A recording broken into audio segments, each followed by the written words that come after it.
یکی دیگه از قطعاتی که توسط گروه مهندسی مهرسمند عرضه میشه این مبدل هست. یه ساب کولره برای کمپرسورهای دو مرحله‌ای.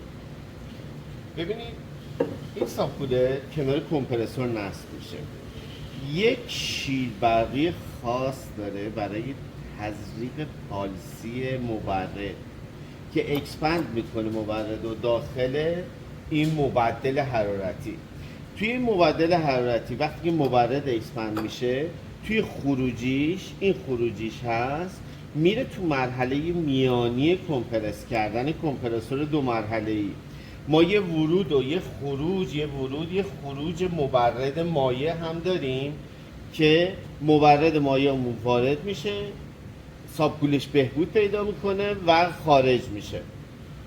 تمام این سیستم توسط یه CIC داره کنترل میشه.